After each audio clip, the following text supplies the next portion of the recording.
Hi, and welcome to the CAFMA Connect. I'm your host, Fire Chief Scott Freitag, and with me today, the famous, infamous Battalion Chief Todd Abel. Well, I don't know about that, but good morning. Good morning. Hey, Todd, thanks for being here with me today. Applications are open for new firefighter positions within the Central Arizona Fire Medical Authority. We're really excited about that. We're hoping that anyone out there listening who wants to be a firefighter is excited as well and gets their application in.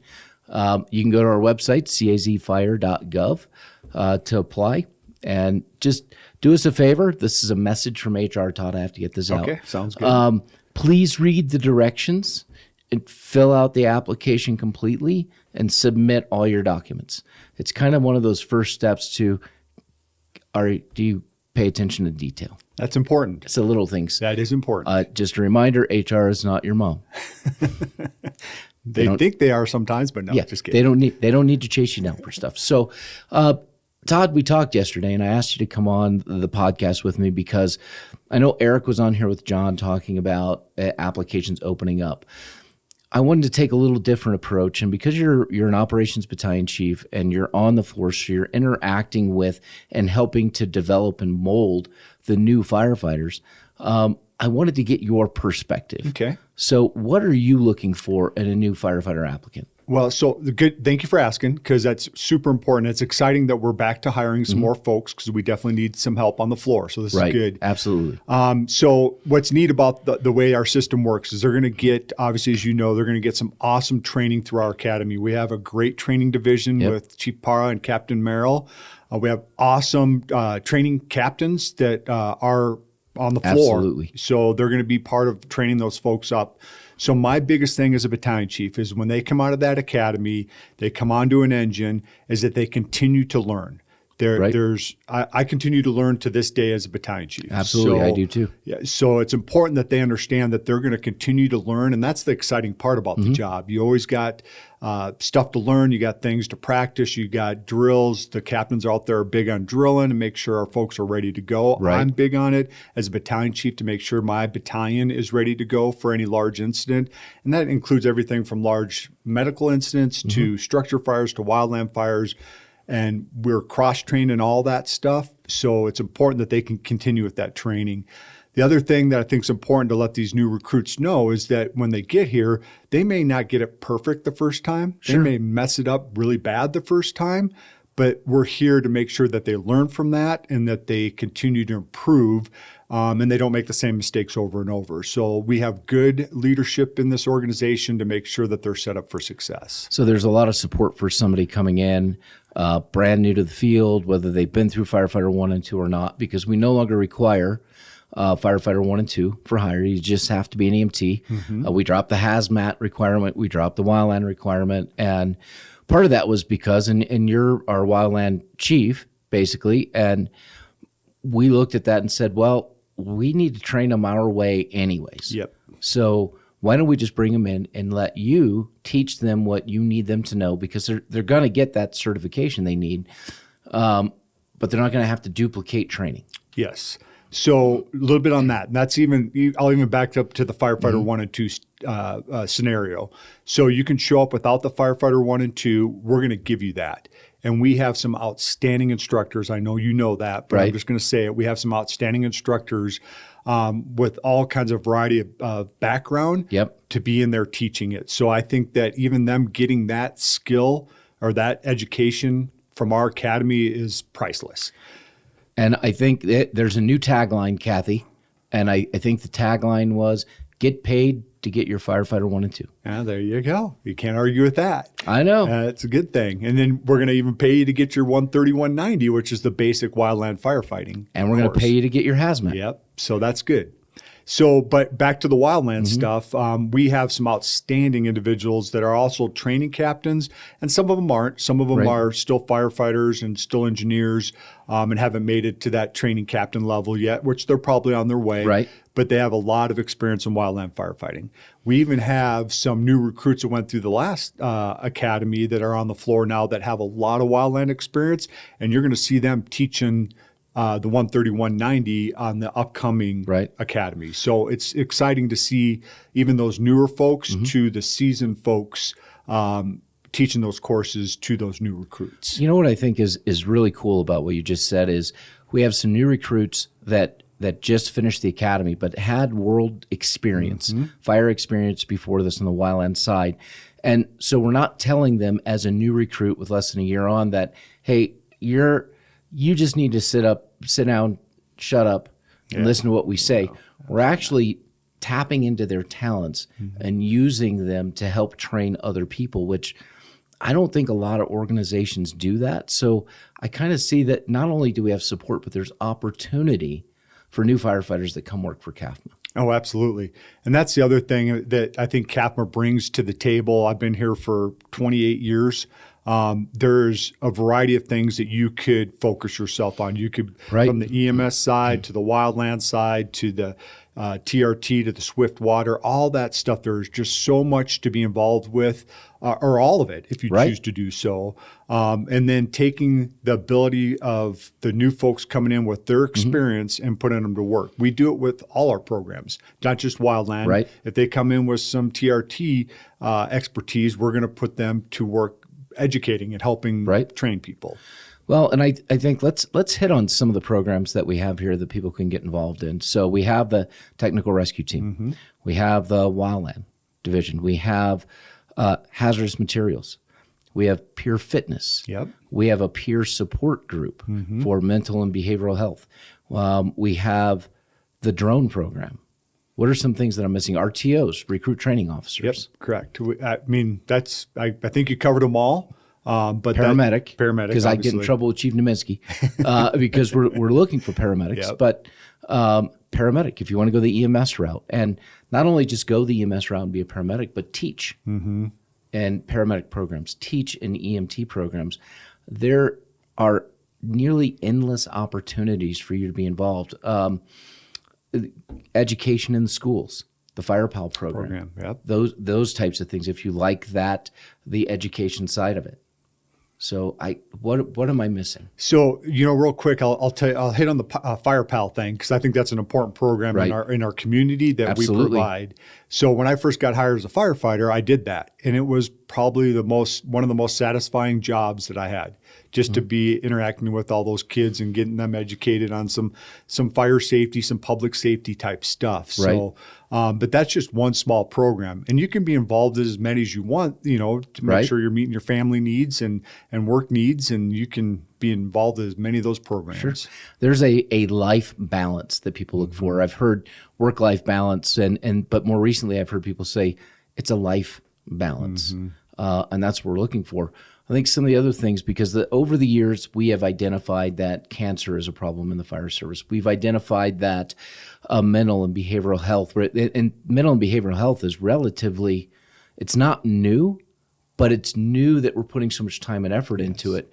And I think the important thing for folks to know is that we've recognized the issue with cancer, so we're doing full body cancer screenings. We have a grant for that now, and we're looking at how to implement that into our budget annually.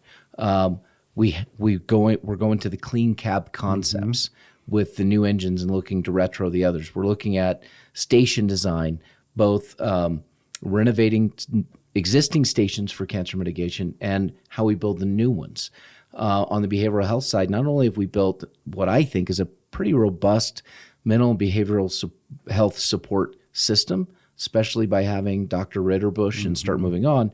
I'm going to a seminar this weekend called Struggle Well, which is the proactive side of this. How do we test for a baseline and then build resiliency throughout a career? That's important. Yeah, that resiliency piece is very important. But I want to back up a little bit to the mental health and the cancer stuff.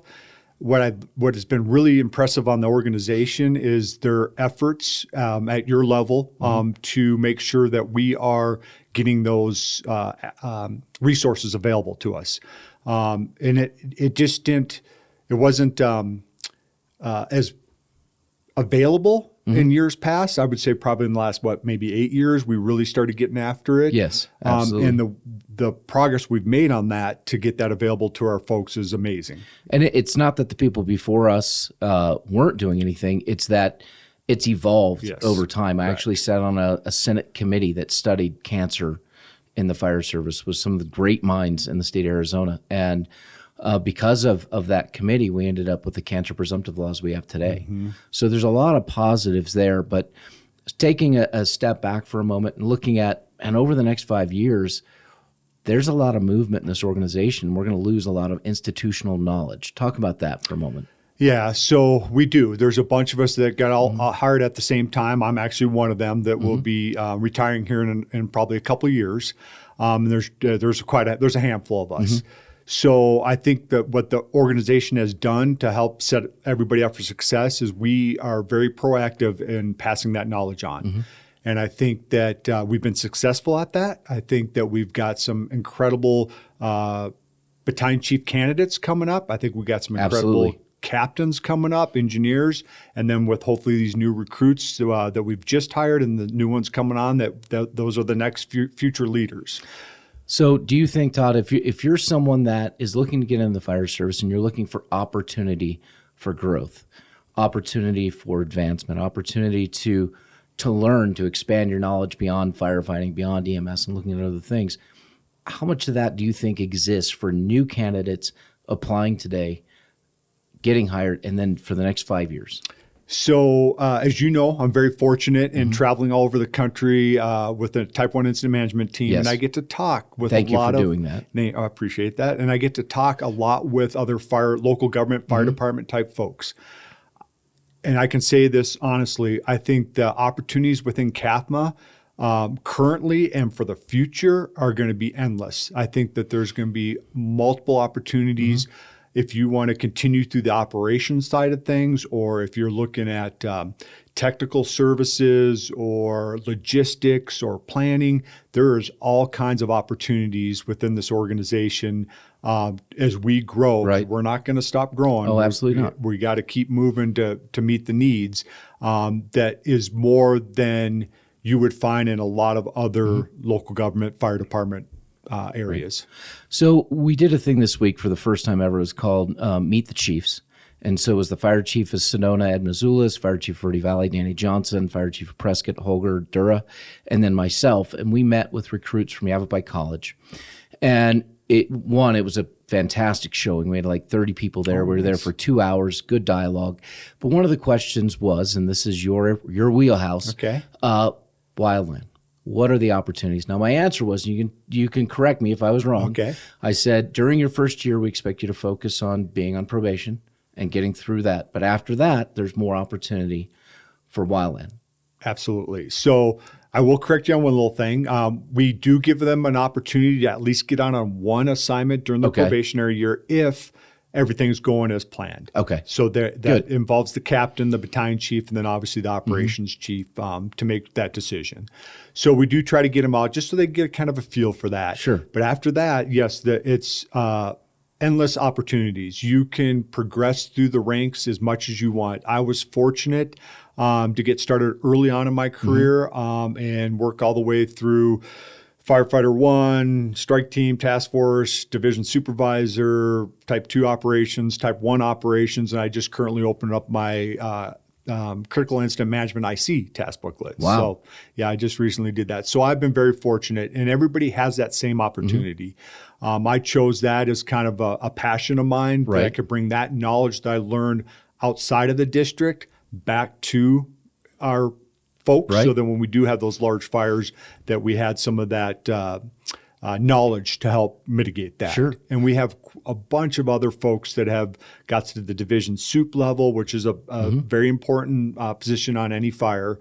We got people that are strike team and task force leaders. So the opportunities are endless. You can take it as far as you want, or just take it to a point where you feel comfortable that you've gained knowledge to bring it back to our citizens. Well, and the great thing about that is we do live in the wildland urban interface. And so by having our folks go out, gain that knowledge and bring it back here, we're actually in a position today where when we have a significant event, a significant wildland incident here, that just on initial attack, we have enough expertise between CAFMA, with Prescott Fire, with our relationship with the Department of Forestry and Fire Management, Prescott National Forest, that we can virtually stand up a Type 3 team almost immediately. Absolutely. Actually, we could probably even stand up a Type 1 team pretty quick. I Yeah. mean, we got that kind of talent in the Prescott Basin. We have, between all those agencies you just mentioned. But yes, within CAFMA, Prescott, and, Department of Forestry and Fire Management, we could stand a Type 3 up team today. So really, there's multiple pathways, as we talked about. And in Missouri, where I'm from, wildland isn't a big thing. We have water, and the plants are wet and stuff. So those fires are usually like a multi-fire or grass fire. They're pretty small. So we don't have specific like a wildfire track, a wildland track, but technical rescue, HAZMAT, those types of things. So for people in Arizona, you're more familiar with wildland, but because of the way we're testing today, we have the potential to bring someone in from outside the state. And so wildfire may be a new thing to them, a new opportunity. But I'm saying that to point out that you have the TRT route, but you also have this wildland route that you can go, the wildfire route. And quite honestly, there's more activity on the wildfire route than there is on the TRT or the HAZMAT side. Correct. Not degrading what those are, because vitally important with all the hiking trails and biking trails and just everything that we have out here. Having robust TRT, having robust HAZMAT is important. But in this area, and I always focus on this a little bit more because I've been here almost 10 years. Wildfire is still kind of new to me. Yeah. So, I look at that and say, wow, look what they can do. And now we've expanded into the EMS realm of the wildfire world. Yes. So can you talk about that? Yeah. So in the last probably, I'd say 5 to 8 years, maybe 10 years now, the importance of making sure that we have the correct trained personnel out there to take care of firefighters that could and will get injured out there. We do send out medic teams, so which is awesome. We usually send them with the UTV. They go with what we call ALS and BLS packs, and they're right there out on the line with those crews, ready to provide any medical care that's needed. That's great. Yeah. So real quick, before we close out, I want to ask you this. For people coming in, they get through the academy, they get on the floor, what are some of the perils and pitfalls that you see with new employees sometimes in the first year? What are some things that people should keep in mind to ensure they're successful? Okay, so a couple things come to mind to start with is remember the schedule. You are in a fire station with a crew for 24 hours. That, is everything from communication styles to becoming a family or developing a second family outside your original family. Can be a little bit of a challenge for some folks. It's just new. They will get the hang of it. Everybody seems to figure it out. But developing that kind of relationship because you are together for 24 hours. Right. It turns into a pretty neat family, though, at the station level, at the battalion chief level, and then at the department level. So it's actually neat to watch those new folks come in and get involved in that. The other thing I would say is that just making sure that you got hired by an interview, you got hired by a testing process, stick to those comments and those stuff you say in your interview. If you truly mean that, that's why you got hired. That's why during an oral board, somebody's like, okay, this individual seems very genuine, and we're going to make that effort to hire him. We're going to invest in him. So just live that interview. Yeah. No, and that's really good advice. I think the other thing is we talk about recruit and retention just real quick is that morale curve, which is something I talked with Northern Arizona University about yesterday.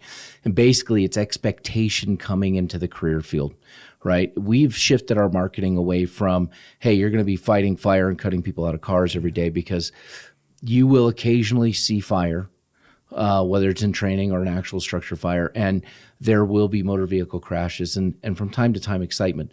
But a large part of what we do is serve the community. And what you may think is an emergency may not be the same way someone, a lay citizen, sees an emergency. When they call 911, to them, that's their time of need. And we are there to serve, whether you think they needed to call us or not. We are there to serve. So remember that when you come in, that, don't come in expecting to fight the fire every day. Come in expecting that you're going to be part of a family. You're going to be serving the community in a variety of ways, whether it's public education, helping someone who fell, or doing CPR in a cardiac arrest or fighting a fire. All of this is part of this career field. Just know that going into it. Yeah, absolutely. And that's a great point, because I think what we need to remember, we're still making a difference in our community. It's at a level of maybe not running in and trying to extricate somebody from a vehicle or going to fight a structure fire, but you are making a difference for that person's emergency that day, which may not seem like an emergency to some of the folks, but it is to that individual. And you need to remember you're going to make a difference to them at whatever level that is. And one last comment, Kathy, and then we're going to close it out. If you still live at home with your parents and you don't have a lot of life experience, don't worry. We will show you how to work a toilet brush. Yes, we will. Clean a stove. Yes, we will. And run a washer and dryer. Yep. You're going to learn those things because that's part of being a family and living in the station. Absolutely. Doing dishes, same thing. Cooking. Clean the plates off. Yep. Before you put it in the dishwasher. Yep. You know, here's the directions. Here's how you do it. Those things you're going to learn. So there's so much to this field. It's so exciting that we get this opportunity. We won't know until the board gives us final approval on the budget exactly how many positions that we're going to be hiring. If the budget is approved the way that it sits today, there could be 10 to 12 new positions right now. And then we have the SAFER grant out for additional 8 that could be later this year, beginning at 24. So a lot of opportunity here to work with someone like Chief Abel. Well, thank you. Who's going to provide the support you need to be successful in your career. Absolutely. So, Todd, thank you so much for being here with us today. Kathy, thank you for tolerating the fact that we went over the time limit that you provided. We appreciate that. That's okay. It's fair this time. Okay. I appreciate that. So make sure you get those applications in, cazfire.gov, and don't forget to like and subscribe.